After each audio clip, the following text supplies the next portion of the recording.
wabarakatuh. Sebelum lanjut ke materi, kita akan menampilkan yel-yel dan kita akan memperkenalkan diri kita masing-masing. 1, 2, 3. Kami dari Dapande Mapel SKI yang akan menjelaskan biografi ilmu kedokteran. Jeng jeng jeng jeng jus. Perkenalkan, E for Farah, R for Raffles, L for Livia, S for Salsa. Selanjutnya adalah materi tentang biografi keilmuan bidang kedokteran. A. Ibnu Musawai. Nama lengkap ialah Abu Zakaria Yohana Ibnu Musawai yang dikenal dengan nama Ibnu Musawai. Ia adalah seorang dokter pada abad 3 Hijriah atau 9 Masehi. Karir Ibnu Musawai sebagai dokter mulai terkenal semenjak pemerintahan Khalifah Harun ar-Rasyid sampai pemerintahan Khalifah Al-Mutawakkil. Ia dikagumi kemampuan intelektualnya di bidang ilmu kedokteran. Ia pernah bekerja sebagai dokter istana. Para pasiennya kebanyakan menganggap ia adalah sebagai dokter spesialis diet. Karya-karya penting Ibnu Musawai diantaranya sebuah kumpulan aphorisme medis, sebuah deskripsi tentang berbagai macam masing-masing sepanjang tahun yang sudah banyak diterjemahkan dalam bahasa Latin, serta memperoleh penghargaan yang tinggi di Barat. Kitab Al-Humayat, sebuah duplikat karya Hippocrates. Kitab Al-Adawiyah Al-Munaqiyah. B. Jabir bin Hayyan. Abu Musa Jabir bin Hayyan atau dikenal dengan nama Geber, ia lahir di Tus pada tahun 720 Masehi dan meninggal pada tahun 815 Masehi di Kufah. Jabir bin Hayyan meninggalkan Persia menuju Yaman setelah ayahnya dijatuhi hukuman mati oleh kekhalifahan Umayyah. Hayyan al-Azdi dieksekusi lantaran kedapatan mendukung revolusi yang dilakukan dinasti Abbasiyah. Yaman menjadi tempat Jabir bin Hayyan mempelajari banyak hal. Di bawah bimbingan sosok ulama besar Harbi al-Himyari, Jabir bin Hayyan belajar tentang Al-Quran, matematika, dan ilmu-ilmu lainnya. Jabir bin Hayyan kemudian pergi ke Kufah, Irak setelah kekhalifahan Umayyah jatuh dan digantikan dengan kekhalifahan Abbasiyah. Di Kufah, Jabir bin Hayyan disebut berguru kepada Ja'far al-Syadid.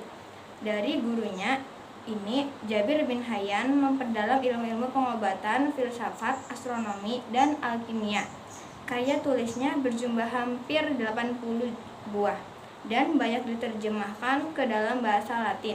Di antaranya, karya tulisnya berjumlah hampir 80 buah dan banyak diterjemahkan ke dalam bahasa Latin. Di antara karya tulisnya adalah At-Tazmi dan Az-Zibik Asy-Syarqi. Razi. Abu Bakar Muhammad bin Zakaria Ar-Razi berasal dari Persia, lahir di Rai pada tahun 865 Masehi. Di dunia barat, ia dikenal dengan panggilan Ar-Razes. Ar-Razi adalah murid Ali bin Sahal Rabban At-Tabari yang cemerlang. Setelah mempelajari matematika, astronomi, logika, sastra, dan kimia, ia memusatkan perhatiannya pada kedokteran dan filsafat. Ia menjadi seorang dokter dan filosof besar pada zamannya. Ar-Razi sangat rajin mengkaji dan menuliskan berbagai hasil penelitiannya. Ia pernah menulis lebih dari 20.000 lembar kertas dalam setahun. Karya Ar-Razi mencapai 232 buku atau risalah dan kebanyakan dalam bidang kedokteran. Karya tulis hasil penelitiannya yang termasyhur adalah Al-Hawl, sebuah ensiklopedi kedokteran yang terdiri dari 20 jilid. Buku ini berisi ilmu kedokteran Yunani, Arab, dan diterjemahkan ke dalam bahasa Latin pada tahun 1279 Masehi. Sejak saat itu, buku tersebut menjadi rujukan berbagai universitas di Eropa sampai abad ke-17 Masehi. Buku terkenal lainnya berjudul Fi al-Judar wa al-Hasbat, membahas tentang penyakit campak dan cacar, juga diterjemahkan ke bahasa Latin.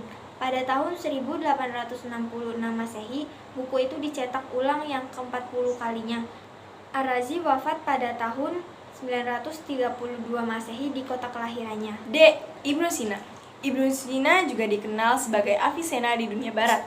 Ibnu Sina adalah salah satu tokoh paling berpengaruh dalam sejarah ilmu pengetahuan dan kedokteran pada abad pertengahan. Ia mempunyai nama lengkap Abu Ali Al-Husain Ibnu Abdullah Ibnu Sina. Keluarga Ibnu Sina dapat dikatakan sebagai keluarga yang mampu. Latar belakang keluarga membuat Ibnu Sina dapat menempuh pendidikan terbaik hingga menjadi seorang yang berpengaruh, dan biografi Ibnu Sina banyak dicari. Biografi Ibnu Sina diawali dengan masa kecilnya. Ibnu Sina telah memperlihatkan kecerdasan yang luar biasa sejak usia belia.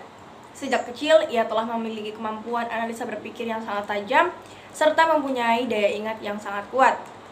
Orang tua Ibnu Sina mulai memberikan pendidikan agama dan logika elementer sejak Ibnu Sina masih berusia 5 tahun.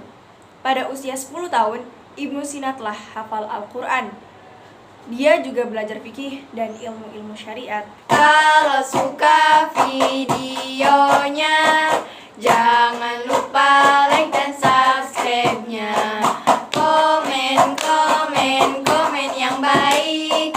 Komen positif, anak yang baik. Komen positif, anak yang baik. Sekian dari kami, kurang lebihnya mohon maaf. Wassalamualaikum warahmatullahi wabarakatuh.